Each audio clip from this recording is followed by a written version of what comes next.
Je m'appelle Sébastien Vielmas et je suis le coordonnateur du Programme national de citoyenneté mondiale d'Activer les changements. Je serai le facilitateur de la séance d'aujourd'hui et je vous parle à partir de la ville de Québec. Je tiens d'abord à souligner que les terres sur lesquelles je me trouve aujourd'hui font partie du territoire traditionnel non cédé de la nation Huron-Wendat. Ce webinaire sera enregistré et disponible dans les prochains jours pour ceux et celles qui se sont inscrits à la formule asynchrone. Quelques détails techniques. Utilisez la fonction de clavardage pour partager vos commentaires ou questions. Veuillez contacter mon collègue Nicolas Peña, qui est présent ici. Si vous avez des problèmes techniques, il peut être contacté par message privé dans la fonction de clavardage des Zoom. J'en profite aussi pour lui remercier de son présence et appui. Également que je remercie Shanice Tadeo pour sa participation aujourd'hui. Maintenant, je voudrais vous présenter Andréane Martel, qui est la directrice nationale d'Activer les changements, pour qu'elle puisse nous présenter notre programme en bref. Merci Andréane d'être avec nous ce soir. Bonjour, bonsoir à tous et à toutes. Hi everyone, thanks for joining. Merci d'être là avec vous, spécialement à celles qui sont dans l'hémisphère Est et même ceux et celles qui sont à l'extérieur du Canada. Donc, merci d'être ici en direct. Spécialement pour les enseignantes et les enseignants qui s'intéressent et s'impliquent dans l'éducation à la citoyenneté mondiale. Certains d'entre vous connaissez notre programme, le programme Activer le changement, en raison de nos activités de partage des connaissances auprès des petites et moyennes organisations de solidarité internationale. Donc, le premier encadré que vous voyez sur l'écran. On a cependant tout un pan de nos activités sur l'éducation à la citoyenneté mondiale. Ces activités incluent le programme Jeunes Leaders, par exemple, qui réunit cette année 17 jeunes provenant de 11 pays différents, mais aussi tout un pan sur l'engagement des enseignantes, enseignants et des communautés scolaires sur les questions de citoyenneté globale. Nous avons par ailleurs annuellement une conférence qui réunit le milieu de l'enseignement et les organismes de coopération internationale pour discuter là, des questions qui les passionnent et qu'ils partagent. Cette année, cette conférence-là aura lieu au mois de mars 2021. Donc, c'est dans ce cadre que l'événement aujourd'hui se tient. Je vais laisser Sébastien présenter un peu plus en détail l'événement de ce soir et nos panélistes. Mais avant de lui céder la parole, je veux juste dire quelques mots sur le programme Activer le changement. Donc, d'abord, c'est un programme de 5 ans qui est financé par Affaires mondiales Canada. Les membres de l'équipe d'Activer le changement se situent à plusieurs endroits à travers le Canada. Donc, dans la ville de Québec, Sherbrooke, Toronto, Edmonton. Pour ma part, je suis située à Montréal, sur les territoires non cédés de la nation Kenien'kéha. D'ailleurs, si vous le souhaitez, je vous encourage à nommer dans le chat le territoire sur lequel vous vous trouvez. Notre équipe est affiliée au Conseil albertain de coopération internationale, basé à Edmonton, mais on travaille en étroite collaboration avec les 7 autres conseils provinciaux et régionaux de coopération internationale à travers le Canada. Ils nous ont d'ailleurs aidés dans la diffusion de cet événement, donc je vais en profiter pour les remercier. Et puis, donc, sur ce, je vous remercie de votre participation en direct ou via l'enregistrement. Et je repasse donc la parole à Sébastien en vous souhaitant une bonne soirée. Merci beaucoup, Andréane. Nous avons reçu une question sur la boîte de clavardage à propos de comment mettre en sourdine la langue originale lorsque vous entendez l'interprétation. Si vous appuyez encore une fois sur interprétation, il y a une option pour mettre en sourdine la langue originale, donc vous allez entendre seulement l'interprétation.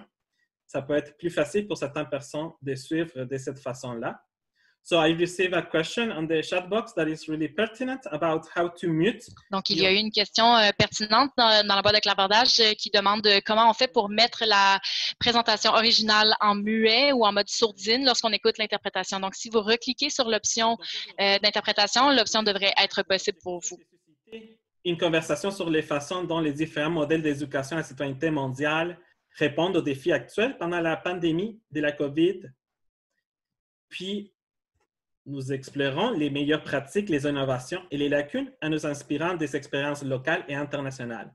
Pour ce faire, nous comptons avec un panel de discussion internationales. Premièrement, je voudrais leur remercier de leur participation, puisque ce sont des temps difficiles pour les personnels enseignants et aussi parce que vous vous trouvez dans des différents pays et des fusées horaires ou parfois ça peut être très tôt ou très tard. Merci encore une fois. À la suite de leur présentation, nous allons avoir en période de 25 minutes pour des questions et réponses. Vous êtes invités à partager vos questions et vos commentaires à travers la boîte de clavardage. Donc, notre première panéliste est Marta Estellés, docteur, professeure assistante didactique des sciences sociales à l'Universidad de Cantabria, en Espagne, qui partagera avec nous une vision critique de l'éducation à la citoyenneté mondiale comme point de départ pour la conversation. À vous la parole, Marta, pour 15 minutes.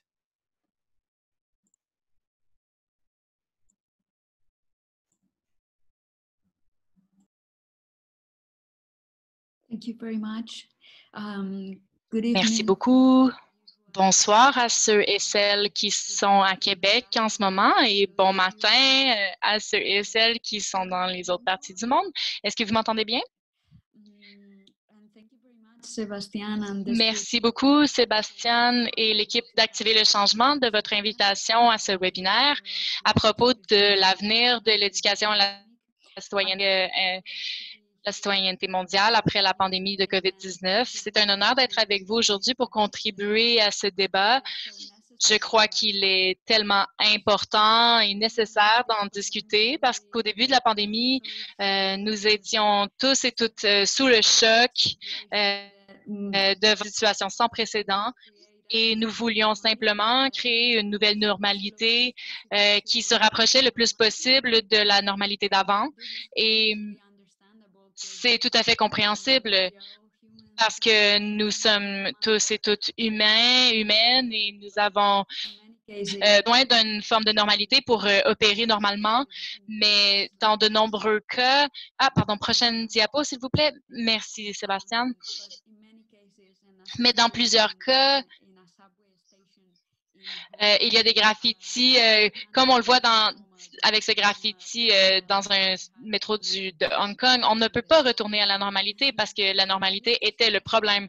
Et au moins à un certain niveau, et c'est aussi vrai dans le monde de l'éducation, il est compréhensible qu'au début, le secteur de l'éducation ait répondu en étant concentré sur la minimisation de l'impact de la fermeture des écoles, par exemple.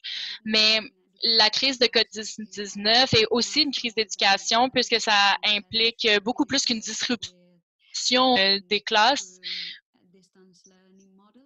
Mais les modèles d'apprentissage à distance ont des répercussions aussi. Et nous avons dépassé cette première vague de choc et maintenant nous devons commencer à réfléchir à des enjeux pédagogiques beaucoup plus larges que cette pandémie nous impose. Et pour moi, au moins, c'est là qu'on en vient à la question de l'éducation mondiale, à la citoyenneté mondiale. Prochaine diapo, s'il vous plaît. Super, merci.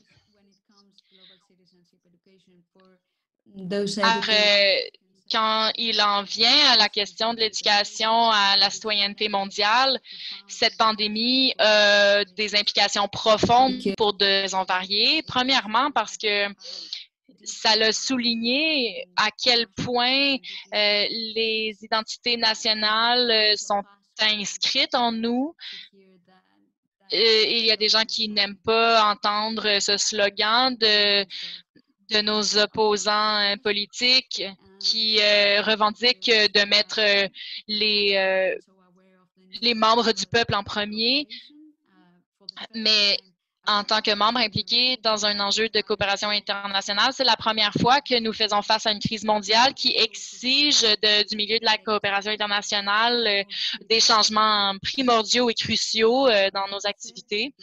Et ensuite, parce que nous sommes forcés de constater à tous les jours à quel point cette pandémie a exacerbé les inégalités existantes et les privilèges déjà existants dans la société. Ça a augmenté la division sociale économique et enfin, parce que nous le voulions ou non, nous devrons faire face à l'époque troublée qui est autre, que ce soit des enjeux de durabilité, de crise climatique, les enjeux de liberté, de sécurité, etc. Et si nous réfléchissons à la plupart à la définition la plus populaire de l'éducation à la citoyenneté mondiale. Si nous allons à la prochaine diapo, je vais vous montrer encore la prochaine diapo. Oui, merci. J'ai amené avec moi ici un dépliant développé par l'UNESCO parce que ça a été un outil tellement puissant et inspirant pour les enseignants et enseignantes de partout au monde parce que toutes ces définitions vraiment abordent des choses comme l'interconnexion, la conscience internationale, l'empathie mondiale, etc.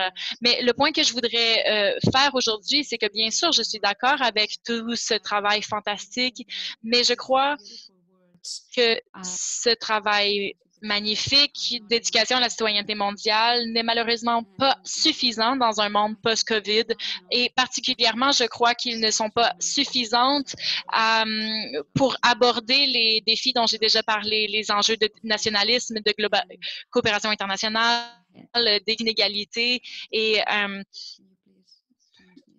etc. Est-ce qu'on peut changer de diapo? Cette pandémie,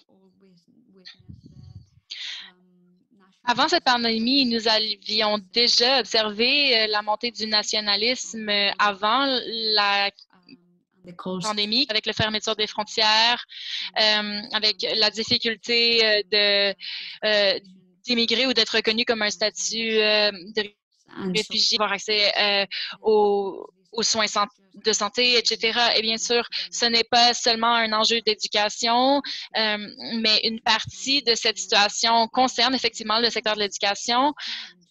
Et ces défis ne concernent pas simplement l'inclusion d'une perspective mondiale ou compréhension internationale ou de faire la promotion de l'éducation populaire dans les écoles, mais il y a des façons subtiles et moins subtiles dont nous renforçons ces sentiments de nationalisme où on veut mettre ce propre pays en premier, si on veut. Donc, si on analyse le contenu d'enseignement, les valeurs qui sont propagées, les voix qui sont mises sous silence, etc., ça veut dire que nous devons profondément revoir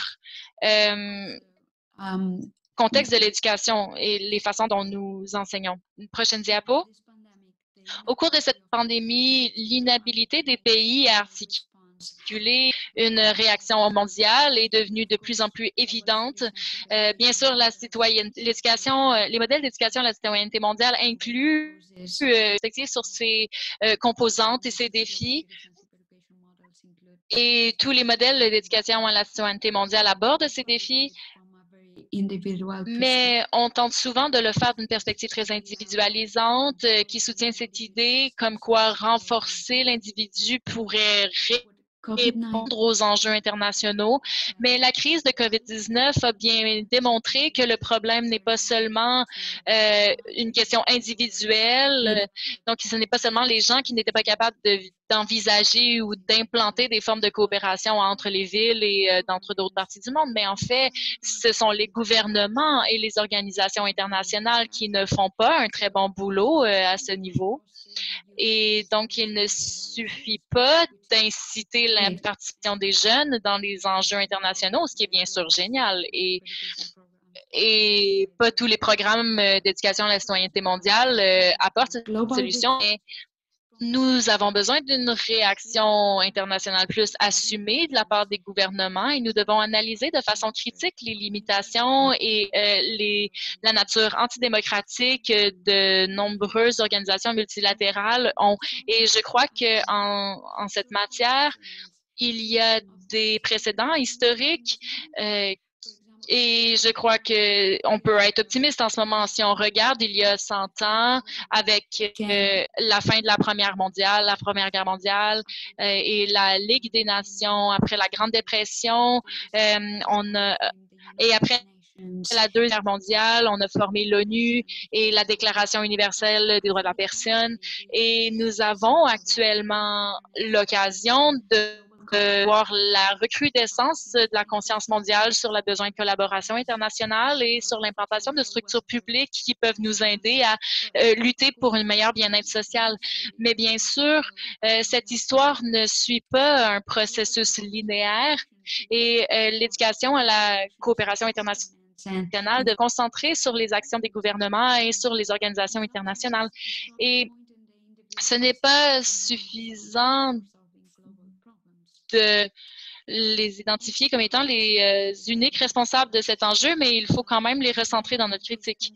Et maintenant que cette pandémie exacerbé des inégalités préexistantes, il est d'autant plus urgent de réfléchir les structures scolaires et je crois qu'il est nécessaire de sauver l'idée comme quoi les écoles sont des moyens de compenser pour les inégalités sociales.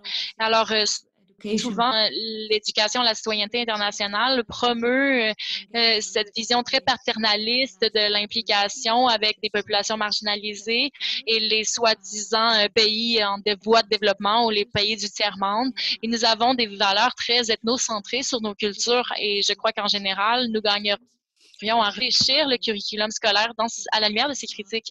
Et enfin, je vais vous montrer avec la prochaine diapo les défis de l'époque qui se tient devant nous, que nous le voulions ou non, elle nous forcera à nous poser des questions difficiles et à prendre des décisions tout aussi difficiles.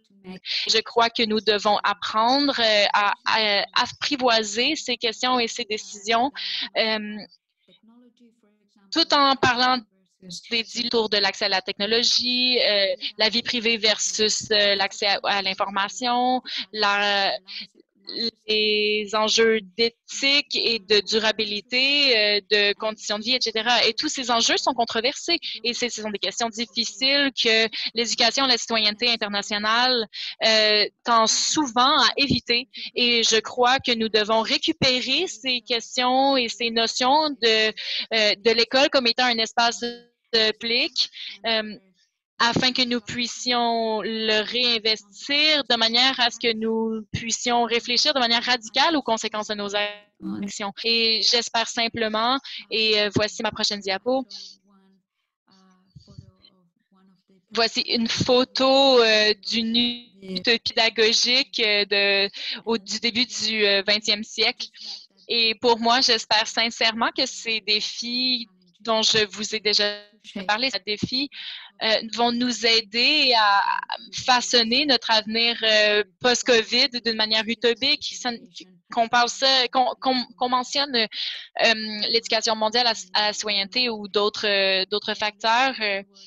Donc, merci beaucoup pour votre écoute et j'ai hâte de voir le reste des présentations. Et si en particulier ça vous intéresse d'explorer plus des idées dont je viens de vous parler, mon collègue et moi-même venons de publier quelques articles dont j'ai laissé les références ici. Ils sont en accès libre, donc n'hésitez pas à aller les consulter si ça vous intéresse. Merci beaucoup. Merci beaucoup, Martha.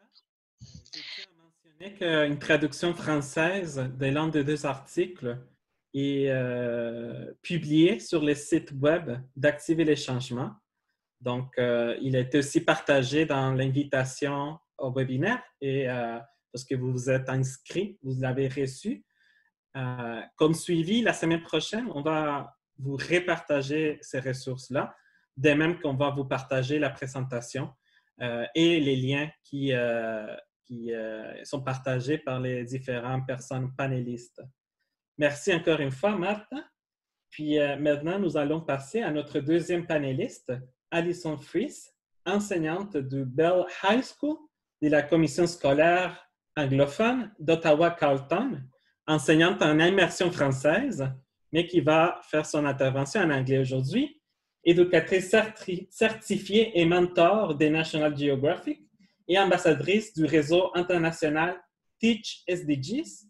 Alison nous va partager sa perspective à partir de son expérience de terrain. Je remercie encore une fois Alison pour qu'elle puisse prendre la parole pour 10 minutes.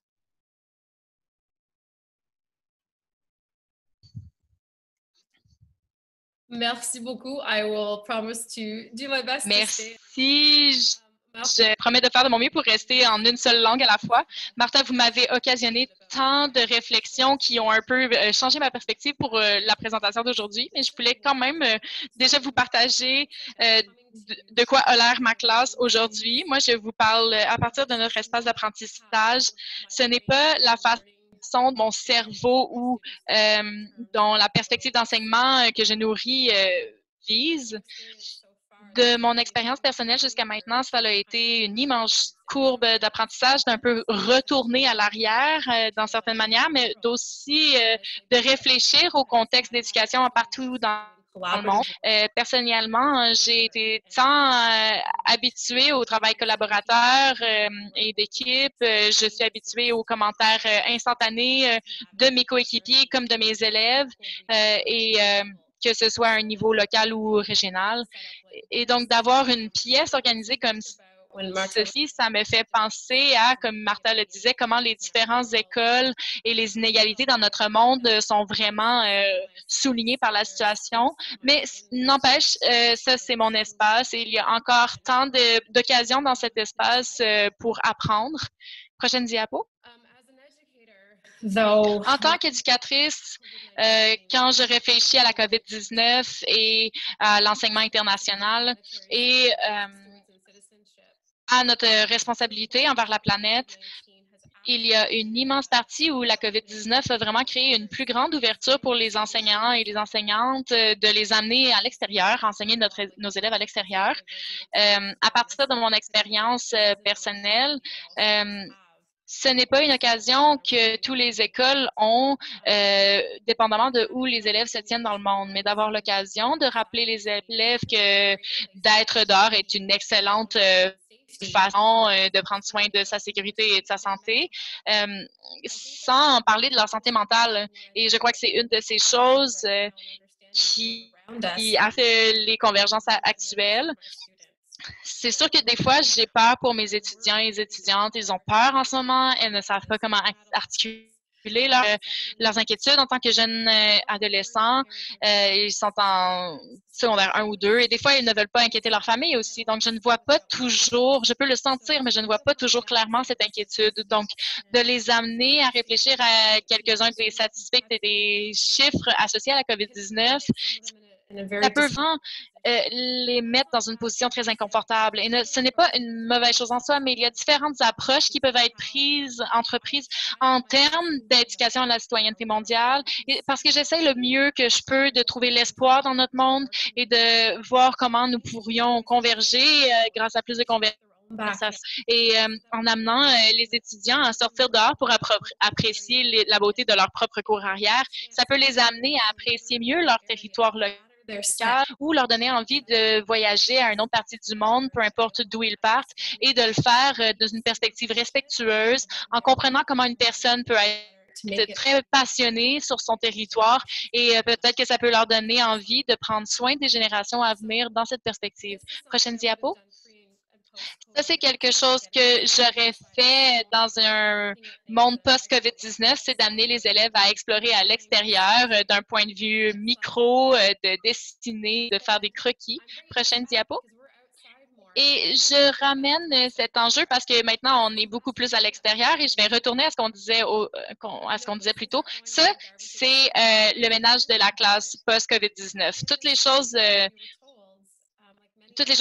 dans la poubelle ne comptent pas vraiment, mais tous les éducateurs dans le monde doivent réinvestir leur classe de façon complètement dénudée, sans rien dedans. Je dois vous dire que j'en suis déjà venue aux larmes parce que il y a tant de choses que je faisais avec mes étudiants et les étudiantes avant que je ne peux plus faire maintenant dû aux contraintes de la COVID-19 et il y a tant d'événements que je n'arrive pas à faire avec mes élèves et ça m'attriste tellement. Ça m'a pris un bon 4 jours pour voir tout ce que vous voyez sur la photo ici. Il y a beaucoup moins d'objets qu'il y en avait avant, mais je n'étais pas sûre comment le partager à mes étudiants, mais il y a tant de classes qui n'ont pas autant d'objets que nous. Tous les étudiants de ma classe ont accès à des technologies d'apprentissage. Bon, notre Internet a parfois des problèmes de connexion, mais nous avons toujours accès et ça donne l'occasion de trouver des façons créatives de faire notre apprentissage. Et voilà de quoi a l'air ma classe maintenant. C'est comme ça qu'on va faire toute l'année. Ça, c'est nos bureaux. Ils ont leurs cahiers comme avant et leurs stylos, leurs épingles, etc. Et nous faisons beaucoup de travail collaboratif. Et ça me rappelle de quelque chose que j'ai déjà vu. Je ne me rappelle plus dans quel pays, mais c'est comme ça qu'ils apprennent. Et je me suis dit, oui, de certaine manière, nous nous relions à d'autres écoles partout au monde en termes de pratiques qui ne seraient pas acceptées ici par certains, mais qui représentent les seules options pour certains d'autres. Donc, en reconnaissant que l'époque de la COVID-19 fait en sorte que notre apprentissage prend une forme tout à fait hétérogène et différente, et je crois qu'il faut célébrer ça. Donc, peut-être qu'il y a des approches pédagogiques qui doivent changer et nous devons nous lier à notre compréhension toujours évoluante, comment l'apprentissage peut se faire dans le contexte actuel, et il faut réfléchir à l'apprentissage en tant que tel. Donc, voici une classe pré-COVID-19, comme vous le pouvez, j'avais vraiment l'habitude d'avoir des tables rondes et des conversations plutôt serrées avec les étudiants dans leur cours d'apprentissage. Mais quand je pense en termes d'avenir, je vois une occasion de faire des choses comme ce qu'on fait en ce moment, en ouvrant une porte où c'est possible d'avoir des séances Zoom, des Google Meet, et de parler avec des experts dans différents domaines pour aller chercher leur expérience et voir comment ils rendent la planète un meilleur endroit. Et ça, ici, c'est une organisation qui s'appelle Explore by the City, Your Pants, et c'est une super photographe de National Geographic qui va pouvoir nous parler de ses voyages à travers le monde et sous les eaux pour nous aider à apprendre comment elles deviennent meilleures personnes. Et ça excite beaucoup les étudiants et les étudiantes d'avoir accès à ce type de présentation, et peut-être que ça peut nous amener à réfléchir au fait que nos classes ne doivent pas être limitées à ces 4 murs ou à cette porte qui nous amène au corridor. On peut amener le monde dans nos classes aujourd'hui pour mieux comprendre ce que nous pouvons faire au niveau local et international pour améliorer le monde et pour rappeler les enfants que chaque action qu'ils et elles peuvent entreprendre, que ce soit par un sourire ou une bonne action, en ramassant un truc à terre pour le mettre au recyclage, ce sont tous des petits gestes qui peuvent aider le monde, et cette idée des objectifs à développement durable, c'est d'en faire quelque chose d'atteignable pour les étudiants. Prochaine diapo. C'est génial de penser, et ça relatera à ce que Martha parle, aux enjeux de qualité de vie autour du monde. Quand on pense à la qualité de vie, et c'est tellement important en ce moment. Je veux que mes élèves comprennent que votre expérience vous appartient et que de miner ce à quoi une communauté ressemble ailleurs dans le monde, c'est ce qu'on veut éviter. Donc, quand on fait des recherches sur un pays, qu'on regarde des statistiques, on essaye de comprendre son histoire, sa culture, etc., comprennent que c'est vers ça qu'on veut comprendre, pour comprendre les communautés qu'ils ne connaissent peut-être pas encore dû à leurs propres expériences personnelles, afin qu'ils puissent comprendre aussi que pas tout le monde a eu les mêmes occasions, la même éducation, etc.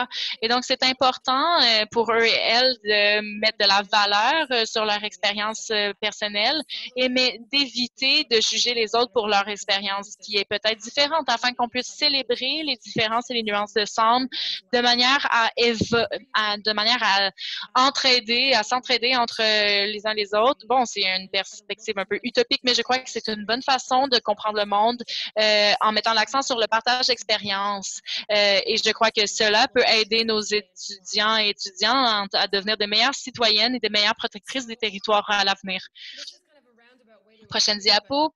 Donc, je fais un peu le tour du pot en vous expliquant ça ici, mais ces étudiants, ils ont le sourire aux lèvres, vous pouvez le voir, et je pense à ce que nous voulons voir nos étudiants et nos étudiantes faire, spécialement lorsqu'ils sont jeunes. Et pour moi, c'est de les voir s'enthousiasmer, être curieux et encourager leurs questions, prendre soin de leur santé mentale et de leur bien-être. Et si ça veut dire d'aller dehors plus souvent pour prendre soin de leur bien-être, moi, ce que j'ai vu avec mes étudiants et mes étudiantes, autant maintenant que post-COVID-19, c'est que lorsqu'ils vont, par exemple, à la Ville du Québec, ils vont apprécier cette communauté parce qu'ils aiment la leur. Et mon espoir pour pour terminer, c'est qu'à la fin de tout ça, alors que nous bougeons vers une nouvelle normalité, peu importe ce que ça prendra, c'est que le corps enseignant souligne leur région locale et la célèbre avec leur communauté et leur classe pour nourrir l'enthousiasme et l'amour pour les communautés locales. Parce que quand un jeune aime sa communauté, peut amener ce même respect et ce même intérêt dans une autre communauté que la sienne. J'espère que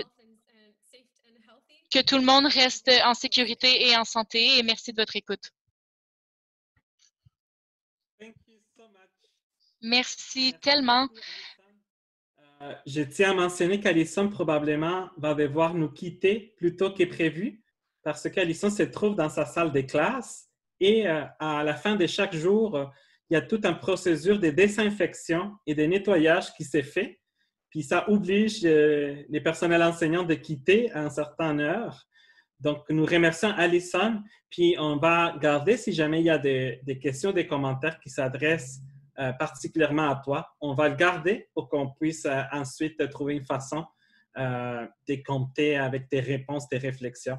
Donc, merci encore une fois, Alison, pour ce témoignage du terrain et aussi pour accompagner les programmes Activer les changements dès le début. Maintenant, notre troisième panéliste est Tania Saint-Jacques. Et je m'excuse, ici, j'ai en fait, ce sont les risques du direct. En fait, les prochains panélistes, c'est Girma Chimelis. Je tiens aussi à mentionner, bien particulièrement, que Girma vient de recevoir un doctorat en leadership et politique éducative. Donc, on le félicite pour cette énorme réussite. Il est agent principal d'éducation chez Partners in Education en Éthiopie. Thank you very much. Il est participant aussi du programme des jeunes leaders d'Activer les changements. Puis Guillemard va nous partager sa perspective à partir du terrain. À vous la parole, Guillemard, pour 10 minutes. Merci beaucoup d'être avec nous. Thank you very much. For those who doesn't know me. Merci beaucoup. Pour ceux et celles qui ne me connaissent pas, je m'appelle Girma. Je suis un officier à l'éducation pour les adultes dans ma communauté. Nous sommes en collaboration avec des organismes qui nous accompagnent vers l'éducation à la citoyenneté internationale. Premièrement, je voudrais remercier mes amis canadiens et le gouvernement canadien pour le partage de leurs connaissances et votre contribution change la vie de certaines personnes ici en Éthiopie et ailleurs dans le monde.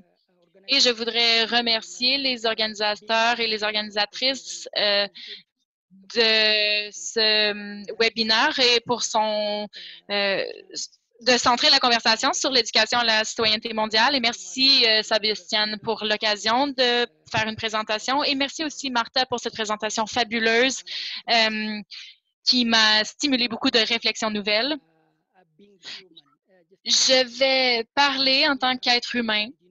En tant qu'humain, nous avons un dénominateur commun. C'est un enjeu de citoyenneté internationale qui doit intégrer une notion de comment nous interagissons avec les systèmes. Notre monde est un système adaptatif complexe qui nous garde en interdépendance et notre système est toujours en adaptation parce que nous apprenons et nous changeons. Donc, en tant que citoyen international, nous devons lutter pour la lutte contre la pauvreté, pour l'égalité des genres, pour la justice sociale, etc. Parce que directement ou non,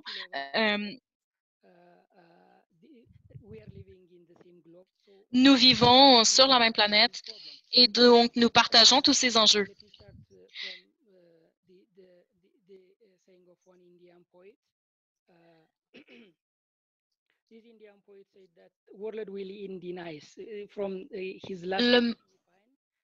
Le monde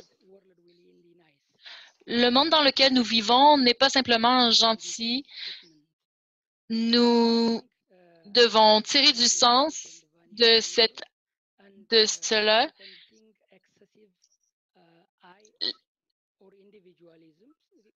l'individualisme, l'extractivisme sont des dangers pour ce monde.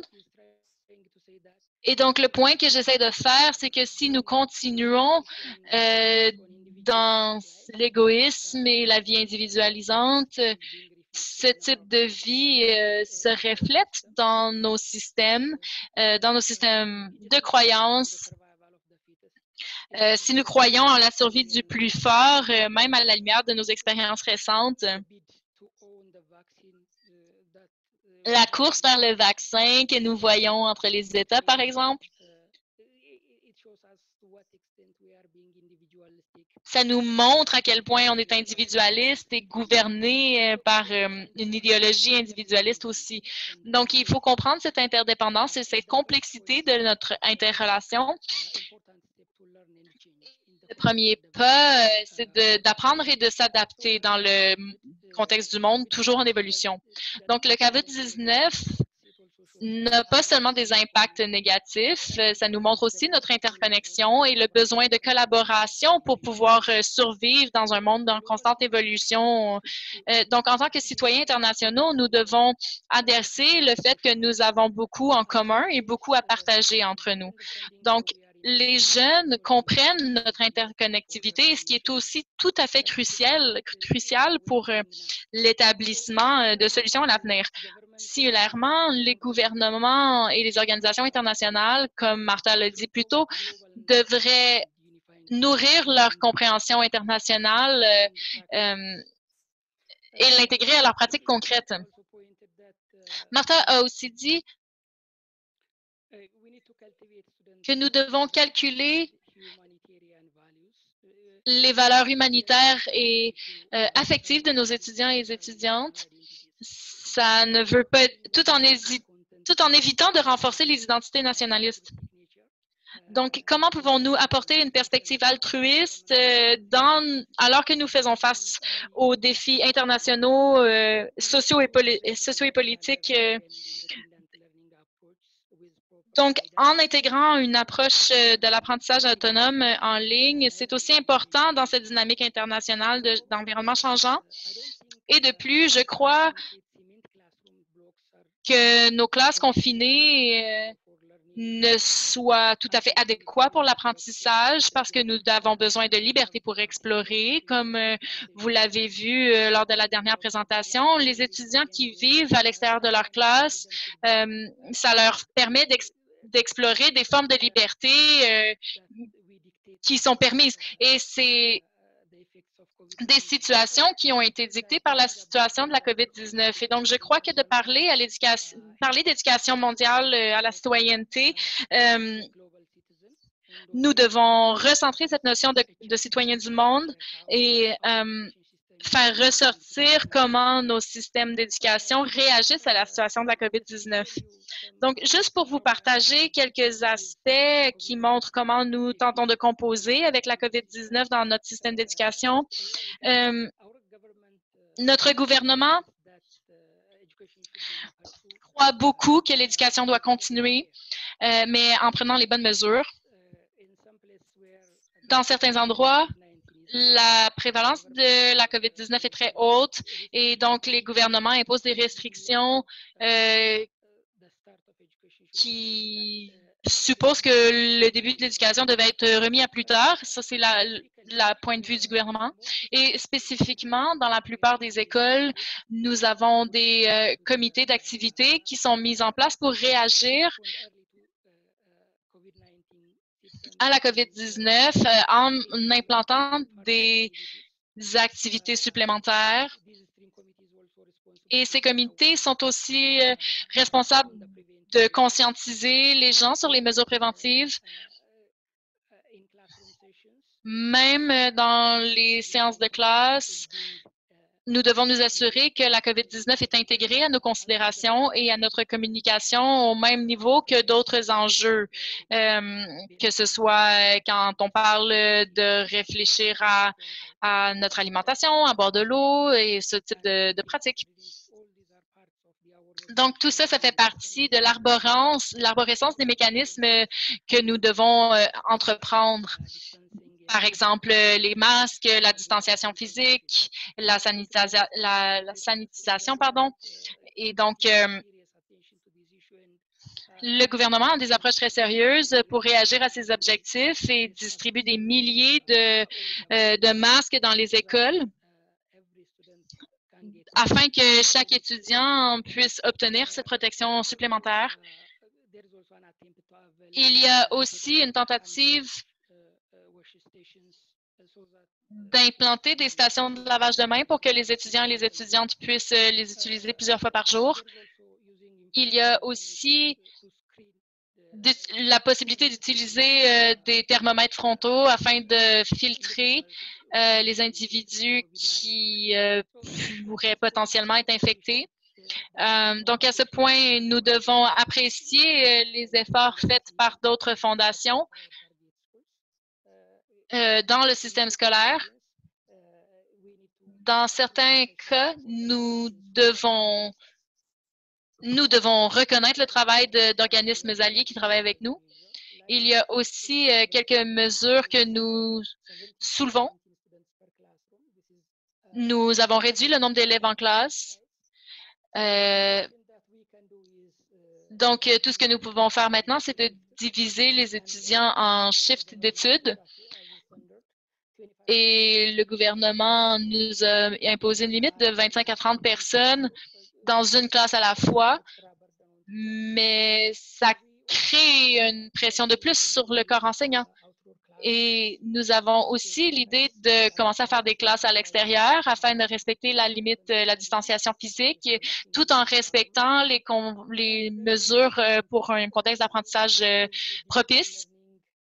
Et il y a enfin cette approche vers l'apprentissage en ligne dans le monde numérique. Mais comme vous le savez, ça peut être difficile d'obtenir cet accès de manière égalitaire à tout le monde dans les pays en voie de développement. Donc, voici quelques-uns des mécanismes que nous utilisons pour faire face à la crise de la COVID-19. Les enjeux de limites sont reliés à la qualité de l'éducation qui est possible d'être fournie par ces méthodes. Et c'est possible de fournir une éducation de qualité, mais en ce moment, les étudiants, le corps enseignant est complètement dépassé, très, très occupé. Dans certaines écoles, il y a des enseignants qui doivent enseigner plus de 30 heures par semaine dans des situations très difficiles où ils tentent aussi d'implanter des nouvelles méthodes d'apprentissage interactives. Donc, c'est une limite importante avec laquelle nous devons composer en ce moment. Et il y a aussi une hésitation à suivre les procédures de prévention ici dans le cadre scolaire. Les impacts de la COVID-19 en Éthiopie et en Afrique en général est beaucoup moins grande qu'en Occident. Donc, le taux de mortalité est de 1,5 %, mais la COVID-19 continue d'impacter gravement les individus qui ont des problèmes respiratoires.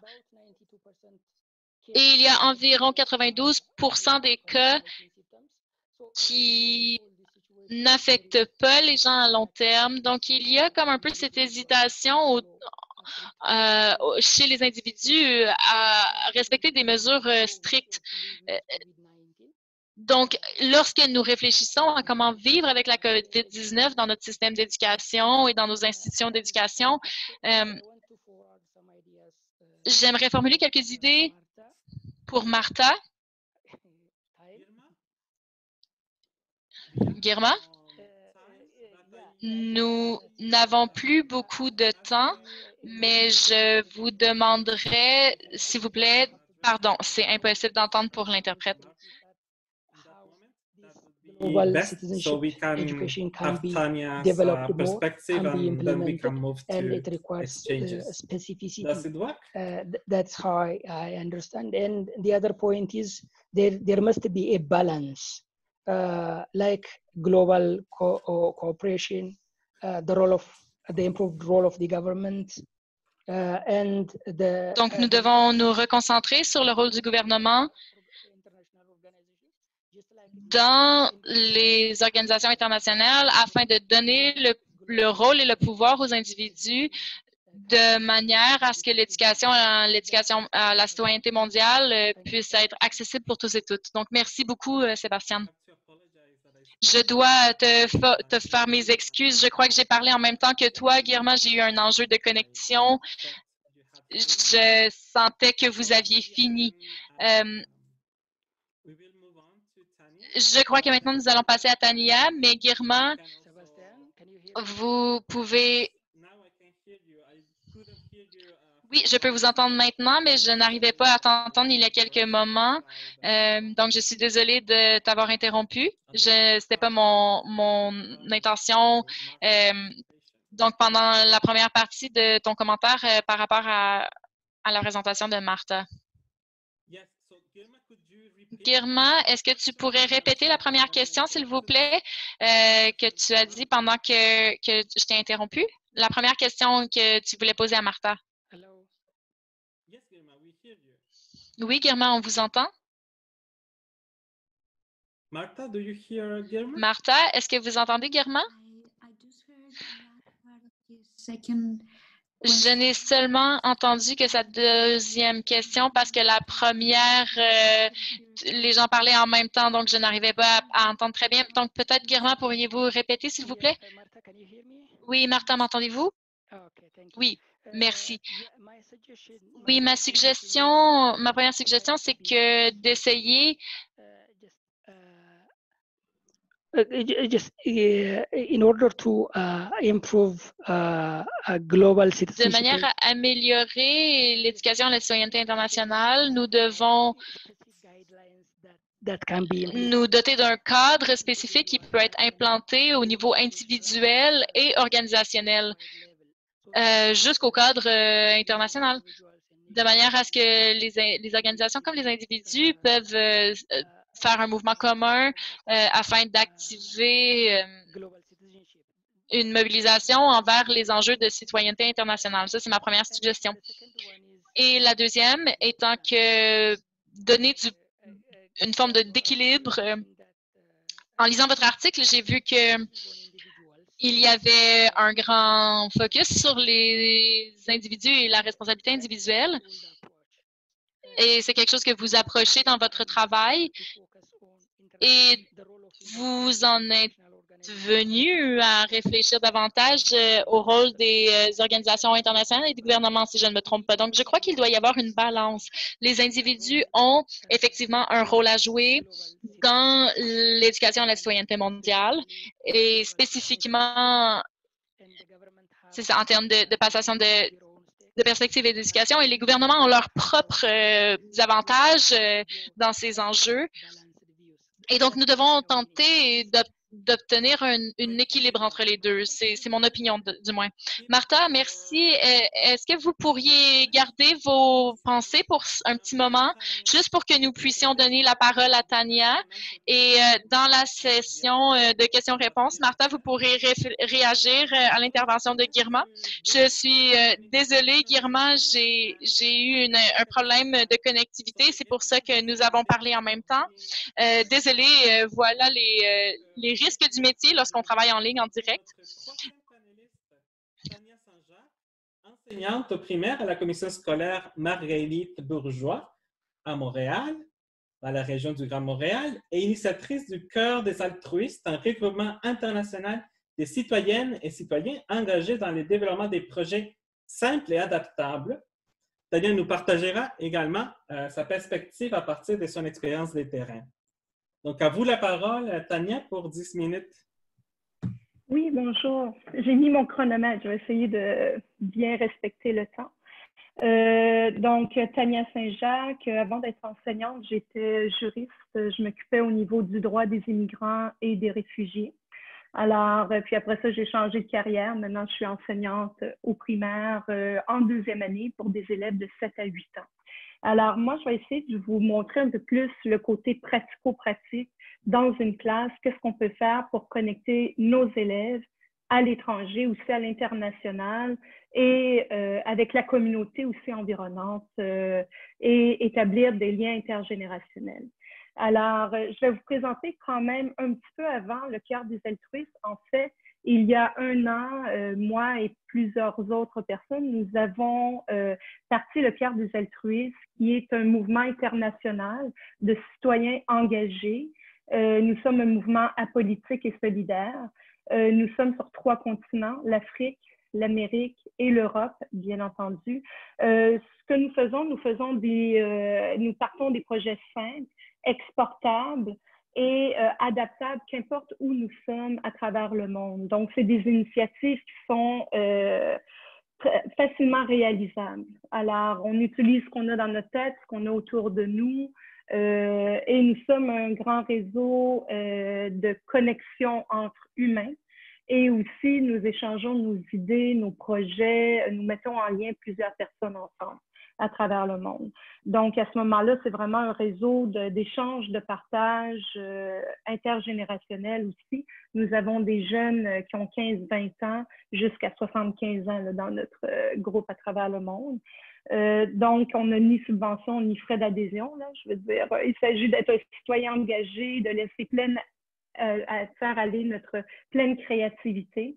On ne demande aucune subvention et nous ne demandons aucune permission à personne puisque nous sommes libres de nos mouvements, de notre pensée et de nos actions. Donc, tu sais, vous pouvez nous écrire. Il y a le cœur des altruistes, là, notre Gmail. Et vous avez aussi, si vous changez la diapositive, il y a aussi nos pages Facebook et LinkedIn. Alors, pourquoi je parle du cœur des altruistes? C'est qu'à l'intérieur de ma classe, j'utilise beaucoup le cœur des altruistes pour établir des liens internationaux entre les élèves d'ici et les élèves d'ailleurs. Alors, je vais vous donner quelques exemples. Je ne pourrais pas aller avec tout ça là, comme projet, mais je peux au moins vous en expliquer quelques-uns. Alors, nous avons Amitié aux 4 coins du monde que nous faisons avec Futur Afrique. Ce sont des jeunes qui sont en Côte d'Ivoire et c'est un projet pilote que nous commençons là, présentement. Donc, nous allions des jeunes adolescents. Donc, ça, c'est pas avec ma classe, mais quand même, ça touche des élèves qui sont de niveau secondaire jusqu'à universitaire. Nous les jumelons ensemble et ils vont faire des diapises. Ils vont s'écrire et ils vont aussi se voir par vidéo et ils vont pouvoir échanger sur la culture de l'un et de l'autre, s'encourager au niveau des études et tout, puisque de toute façon, avec la COVID-19, ça nous a emmené vraiment à vitesse grand V en enseignement, à jumeler et l'enseignement à distance et jumeler l'enseignement en présentiel. Parce que si nous avons un cas de COVID dans notre classe, nous devons fermer sur le champ, nous avons 30 minutes, nous devons vider notre classe et tout se fait pour les 14 prochaines journées en ligne, donc via Teams pour ce qui est de notre école. Alors, à ce moment-là, c'est sûr que nous sommes branchés maintenant sur le monde. Alors, avec Côte d'Ivoire, ça, c'est un des projets que nous faisons pour établir des jeunes, briser souvent l'isolement, briser aussi les préjugés, souvent l'ignorance qui va emmener des préjugés et tout. Alors, on veut emmener les jeunes à se connaître entre eux et regarder ce qui les relie ensemble, ce qui les unit et non pas ce qui les divise. Alors, ça, c'est le projet Amitié aux 4 coins du monde avec Futur Afrique en Côte d'Ivoire. Nous faisons aussi une amitié jumelage avec des élèves du Togo, avec mon ami Raïm, qui est au Togo. C'est une école islamique, musulmane, qui est jointe à une orphelinat. Donc, à ce moment-là, une partie de ces élèves-là sont orphelins, fréquentent cette école-là. Dans une classe, ce sont 100 élèves pour 2 enseignants. Alors, c'est complètement différent de nous, qui souvent, nous sommes un enseignant pour 18 ou 20 élèves. Alors, à ce moment-là, nous avons jumelé les élèves de 7 ou 8 ans du Togo, du City Chamba, qui est à Chamba, bien sûr, au Togo, et nous faisons via Zoom. Alors, via Zoom, les élèves se voient. Ils apprennent aussi des chansons, donc ils vont chanter ensemble une chorale avec United Kids, donc on écrit sur les murs. Il y a plein de chansons que United Kids font et nous les reprenons. Donc, tous les enfants à travers le monde connaissent ces chansons-là, ils sont tellement enthousiastes. Nous faisons aussi, nous avons l'an passé, avec mes élèves de deuxième année, ils nous avaient montré comment ils préparent le couscous. Alors, nous avions vu les enfants préparer le feu dans la cour d'école, écraser le millet parce qu'eux, ils font leur couscous national togolais et nous les avions vus comment préparer toute cette recette-là, la manger et nos élèves avaient communiqué ensemble via Zoom. Nous écrivons aussi des lettres de façon traditionnelle, donc les envoyer par la poste. Ils font plus ça, les jeunes aujourd'hui, ils ne connaissent pas le papier de recevoir avec un timbre. Donc, on l'envoie à l'école là-bas, ils nous l'envoient. Ensuite, les petits écrivent et ils l'envoient à notre école. Et les enfants vont avoir la chance de recevoir peut-être une des seules lettres, à part celle peut-être du Père Noël, directement à leur nom. Alors, nous établissons des liens comme ça avec qui est de City Chamba au Togo entre les élèves de 7-8 ans environ. Nous avons aussi, avec les élèves, ce que je fais aussi pendant la COVID l'an passé, mais ils vont le refaire cette année aussi, mes nouveaux élèves, c'est que pendant que nous étions confinés, donc toutes les écoles étaient fermées, le Québec au complet était, en tout cas Montréal surtout, nous étions complètement, tout était fermé, tout était arrêté. Alors nous continuons à enseigner, mais via Zoom ou via Teams, ou qu'importe. Mais mes élèves de l'an passé, cette année aussi, vont refaire la même chose, c'est qu'ils écrivent des lettres pour les aînés dans les centres de personnes âgées.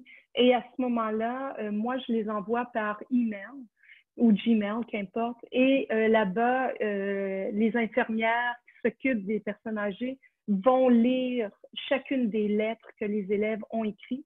Et il y a des personnes âgées après ça qui répondent.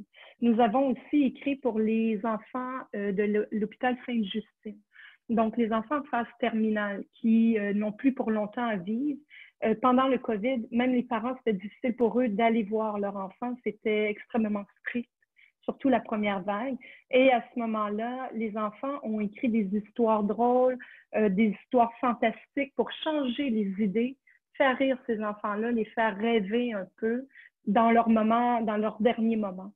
Alors, à ce moment-là aussi, avec l'infirmière en chef de ce département-là, mes élèves ont écrit et mes élèves cette année vont encore écrire. Et à ce moment-là, les infirmières lisent aux enfants ces histoires-là. Alors, c'est des moments qui sont quand même très touchants. Mais en même temps, pour moi, ce qui est important, c'est que mes élèves soient des citoyens engagés, que ce soit des citoyens qu'ils voient que leur plume, ce qu'ils écrivent ou ce qu'ils font ou ce qu'ils disent a un impact, aussi petit soit-il, aussi jeune soit-il, ils ont un rôle à jouer, un rôle altruiste, un rôle social et de faire d'eux des citoyens engagés aussi petits soit-il. Alors à ce moment-là, ils ont aussi écrit au premier ministre du Québec, François Legault. Ils leur ont écrit pendant la pandémie, pendant que nous étions confinés au mois d'avril-mai, ils ont écrit au premier ministre leurs commentaires, leurs questions, leurs inquiétudes et leurs solutions vis-à-vis la COVID. Donc, eux, en tant que citoyens, en tant que petits, ils ont des craintes, ils ont des questionnements. Et là, à ce moment-là, ils ont écrit directement au premier ministre. Nous avons envoyé, via son attaché politique et tout, nous avons envoyé les lettres à M. François Legault et il a répondu. Alors, il nous a écrit une super de belle lettre. On était vraiment contents que ça soit personnalisé et il répondait et aussi il avait mentionné le nom des élèves. Et je dois mentionner aussi que lorsque nous avons écrit aux aînés dans un centre de personnes âgées, une de mes élèves, son grand-papa était dans ce centre-là, mais il est décédé 2 jours après avoir reçu la lettre. Alors, le premier ministre était au courant de ça, alors il avait même offert ses sympathies à cet élève-là. Alors, à ce moment-là, je vous dirais, c'est pas mal ce qu'on fait pour ce qui est, parce que j'essaie de respecter le 10 minutes. Alors, c'était pour vous donner un peu une idée comment on peut, en tant que citoyen et éducateur, comment on peut emmener nos élèves plus loin à prendre position dans la société, dans le COVID, leur faire parler de leur inquiétude, de leurs solutions et aussi établir des liens avec l'international, avec des élèves de leur âge un peu partout, et aussi avec les aînés. Intergénérationnel, pour moi, c'est ultra important. Parce qu'une société, c'est toutes les générations, c'est des gens qui viennent de partout. Et je dois mentionner que les parents, chaque fois que j'ai eu des élèves dans ma classe, les parents sont impliqués, ils sont solidaires. Mes parents viennent de partout à travers la planète. Je veux dire, alors ils ont cette sensibilité-là à aider. Ils sont très communautaires, ils sont très généreux et ça paraît chez les élèves. Et je voulais dire, écoutez, moi, je suis bénie, on appelle ça comme on veut, mais avec mes parents et mes élèves, c'est incroyable là où on peut les amener, parce que c'est un travail d'équipe, de société. Alors, voici ce que j'avais à vous dire. Merci beaucoup. Merci à toi, Tania, pour ces témoignages des expériences de terrain et comment vous avez été capable de continuer en temps de COVID, puis encore de développer de nouvelles initiatives. C'est vraiment inspirant de t'entendre. Donc, merci encore une fois. Puis, encore une fois, je remercie tous les panélistes pour leur présentation. Maintenant, nous allons passer à notre période de questions-réponses. Nous avons encore quelques minutes pour ce faire. Donc, on fera le suivant. Nous allons laisser Martha en premier réagir aux commentaires de Guilma à propos de sa présentation. Et ensuite, j'ai une couple de questions que je vais poser aux panélistes, mais on va commencer avec Martha et sa réaction. Okay. Oh, thank you very much, Sébastien, and thank you very much, Girma, for your. Merci beaucoup, Sébastien et Guilma aussi pour tes suggestions et tes commentaires. En fait, je suis d'accord avec toi. Il devrait y avoir un équilibre entre l'implication individuelle ou organisationnelle au niveau international. Ce que je veux dire, c'est, ou en fait ma critique, c'est que nous devrions donner plus d'attention aux gouvernements et aux organisations internationales parce que la plupart des citoyens qui participent au programme d'éducation citoyenne et qui se penchent sur ces définitions, il y a très peu de reconnaissance de tout ce travail et c'est une étude que nous avons menée avec ma collègue dernièrement pendant un petit moment et ça, c'est une des choses que nous avons identifiées comme sur quoi nous voulons mettre plus d'emphase.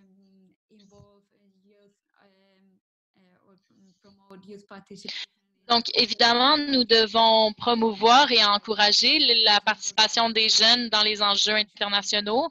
Comme Tania le mentionnait à l'instant, à propos de comment ces étudiants interagissaient en écrivant des lettres au gouvernement ou en échangeant avec des jeunes dans d'autres parties du monde. Et je crois que ça, c'est très, très intéressant. C'est exactement des choses comme ça à quoi moi je pensais, parce que des fois, on y pense plus comme étant un problème individuel qu'on doit régler tout seul. Mais en fait, oui, il nous faut trouver des solutions, mais dans une façon coopérative et avec l'aide des organisations internationales et des gouvernements. Donc, il ne suffit pas de se concentrer sur l'effort individuel et je crois que c'est important de le garder en tête parce que ça fait partie de cette tendance néolibérale d'individualiser les problèmes sociaux et c'est pour ça que moi, je tente de taper un peu sur ce clou dans ma présentation, mais c'est sûr que ça prend effectivement un équilibre entre les deux pouvoirs, oui. Merci beaucoup. Merci beaucoup, Martha, d'avoir réagi aux commentaires de Guilma plus tôt aujourd'hui. Je vais poser une couple de questions dirigées à certains panélistes.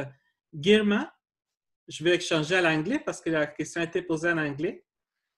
Guilma, what changes or new initiatives have been taken? Quels changements ou initiatives ont-elles été implantées pour renforcer l'éducation aux citoyens, à la citoyenneté internationale? Je crois que c'est une question orientée vers moi. J'aimerais demander dans quelle façon concrète est-ce que les instances canadiennes, l'existence des initiatives qui sont implantées pour renforcer l'éducation à la citoyenneté internationale, parce que je crois que, par exemple, notre organisation est canadienne et le soutien que nous obtenons du Canada est très précieux et par le passé, il y a eu des expériences qui nous ont démontré comment les individus peuvent nous soutenir directement en s'impliquant dans la classe. Donc, on a pu nous partager leurs expériences, mais dû à la COVID-19, les individus peuvent nous partager leur expérience directement en ligne. Mais le soutien reste d'être indirect dans ces activités parce que le domaine individuel, parce que les individus sont des citoyens, ils ont besoin d'aide pour s'impliquer directement ou indirectement. Lorsque nous cultivons cette implication citoyenne individuelle, nous nous assurons que nos enfants deviennent des bons citoyens internationaux grâce aux organisations qui sont en place et nous soutenons attentivement les écoles en leur montrant comment se protéger devant la COVID-19 et comment apprendre malgré la situation de la COVID-19. Donc, ces initiatives spécifiques, selon notre expérience, sont très bénéfiques, mais nous ne pouvons pas dépasser cela. Pardon, nous devons dépasser cela pour créer des plateformes en ligne diversifiées parce que notre système scolaire doit être réévalué au complet. Mais donc, ce n'est pas possible de se fier uniquement aux plateformes en ligne, mais nous devons continuer de réfléchir à des formes de cadres d'apprentissage qui devraient être implantées dans le contexte scolaire local en intégrant plus d'informations, plus d'outils. C'est quelque chose sur lequel nous sommes d'accord, je crois, parce que le problème de COVID-19 fait émerger ces besoins. Qu'en pensez-vous? Merci beaucoup, Guillemette, pour ces réponses à Maggie. Je vais passer maintenant à une question pour Tania. En fait, deux questions. La première est écrite sur la section des questions et réponses à propos des leçons apprises pour continuer ces échanges et maintenant s'inspirer, les faire devenir plus généralisés dans d'autres contextes, comme par exemple dans le contexte des pays anglophones, des écoles anglophones. Donc, des leçons apprises que tu puisses partager. Et aussi, quelqu'un a demandé si tu pouvais approfondir un peu plus à propos des trousses solidaires. OK. Les trousses solidaires, en fait, ça vient d'un des membres du collectif international Le Cœur des altruistes, Valentin Brunetto, qui est originaire de France. En fait, c'est que nous prenons environ une dizaine d'objets chez nous qu'on pense qui va être utile à quelqu'un près de chez nous aussi qui en aurait besoin. Je vous donne un exemple. Moi, mes filles, quand j'ai suggéré ça, elles étaient super emballées. Elles ont pris une dizaine d'objets, que ce soit une bouteille d'eau, une couverture. C'était pour homeless people, c'est pour un itinérant qui habite dans la rue, pas trop loin de chez nous. On en a quelques-uns. Alors, à ce moment-là, dans un petit sac à dos, nous avons mis une couverture parce que des fois, il fait froid. Hein? On est au Canada quand même, Montréal, c'est froid. Même des fois, l'été, la nuit. Il y avait une bouteille d'eau, on leur avait donné aussi une brosse à dents, dentifrice, un peigne pour ses cheveux. On avait donné de la nourriture comme des compotes de pommes qu'on presse, qu'on pressable. Bon, c'est eux qui avaient organisé ça et nous avions été porter cette trousse solidaire-là pour faire plaisir à quelqu'un. La personne était super contente. On lui a donné, on a dit « Est-ce que vous le voulez? » Puis là, elle a dit « Oui, vraiment, elle était très, très heureuse. Est-ce que je peux regarder? » Oui, regarder ce qu'il y a dedans. Elle était contente. Alors, c'est ce geste altruiste-là, facile à faire, ça peut être une personne aînée qui est près de chez nous, ça peut être une personne qui a le cancer près de chez nous, qui a besoin qu'on lui prépare des petits repas. Ça peut être une maman qui vient d'accoucher, elle a besoin qu'on lui amène des petits vêtements de bébé, un livre à lire, des fois, un peu de répit. Ça peut être de lui offrir de rendre des services qu'on le met dans le petit sac qu'on emmène. Donc, c'est des petits gestes comme ça, simples, et c'est exportable partout à travers le monde, parce que tout le monde en a quelqu'un. Si on prend la peine de regarder autour de nous, il y a toujours quelqu'un, tu sais, à qui ça ferait plaisir. Alors, c'est ça, les trousses solidaires. Là. Alors, c'est ça. Il y avait la deuxième question, je ne sais pas, parce que j'ai compris, Tania, je n'ai pas compris. La première question que tu as posée, je n'ai pas trop compris. Là, oui, c'est une question de Maggie à propos de comment, ou plutôt, quelles sont les leçons apprises que tu pourrais partager avec tout le monde à partir de vos échanges avec des écoles en Afrique, pour si, par exemple, on voulait mettre en place quelque chose de semblable dans des pays anglophones, des écoles anglophones. Donc, quelles sont ces leçons apprises? Non, je vous dirais, c'est sûr que, tu sais, via le cœur des altruistes, on est tous des citoyens. Alors, le fait qu'on n'ait pas à demander de permission, tout se fait facilement. Tu sais, tu te lèves le matin, tu te dis, j'ai goût de faire ça, j'ai tout le temps rêvé de faire ça. Tu le fais tout simplement.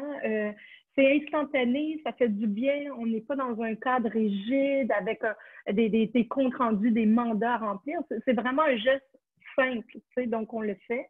Mais moi, ça n'a pas été compliqué. J'ai contacté via LinkedIn mon ami au Togo, et à ce moment-là, Raïm, puis lui-même me dit ça serait bien que nos écoles, lui, voulait ouvrir son centre école islamique à d'autres réalités. Puis moi, j'ai dit pourquoi pas. Alors, tu n'as pas besoin de demander 1 million de permissions, c'est ta classe, donc tu es autonome dans ta classe et tu peux établir les liens avec qui tu veux. Moi, j'informe les parents. Donc, les parents, un coup qu'ils embarquent, sont contents et que les élèves sont enthousiastes, mais ça se fait très, très bien. Alors, tu sais, je veux dire, c'est peut-être de regarder, lancer un appel sur LinkedIn ou sur Facebook ou qu'importe, puis d'établir des liens, ou si vous voulez vous joindre à nous, Carte des altruistes, vous rentrez, vous sortez comme vous voulez, vous n'avez pas de compte à rendre chez nous, vous n'avez pas quand vous voulez, vous venez, quand vous ne voulez pas venir, vous ne venez pas, là, c'est libre. Mais je veux dire, c'est d'établir un lien avec une école à l'extérieur, ça peut être une autre province aussi, dans une autre langue. C'est pas grave. Maintenant, il y a des traducteurs. Hein, tu sais, je veux dire, on peut utiliser plein de traducteurs pour l'écriture. Il y a plein d'écoles internationales qui parlent plusieurs langues aussi. Alors, c'est facilement réalisable. Moi, je ne vois pas ça comme une embûche. Je vois ça comme de trouver une personne qui a le goût de se joindre. Puis après ça, vous établissez des liens là, avec Zoom, avec Teams, avec Meet. Il y a tellement de possibilités aujourd'hui. Le COVID, il y a beaucoup de négatifs, mais il y a beaucoup de positifs en même temps. Tu sais, ça nous amène sur les plateformes, ça nous amène à utiliser l'Internet, ça nous amène à s'ouvrir sur le monde, même si dans certains cas, on se ferme aussi. Mais merci. En éducation, c'est la base de tout, là. Puis on remercie tout le monde en sachant que c'est des temps difficiles pour les personnels enseignants, puis ce sont des temps difficiles pour tout le monde. Peu importe où vous soyez dans le monde, nous sommes très reconnaissants que vous ayez pris le temps d'être avec nous. Puis aussi, on remercie les gens qui vont écouter la séance de mode asynchrone dans les prochains jours. Donc, merci beaucoup et bonne soirée tout le monde.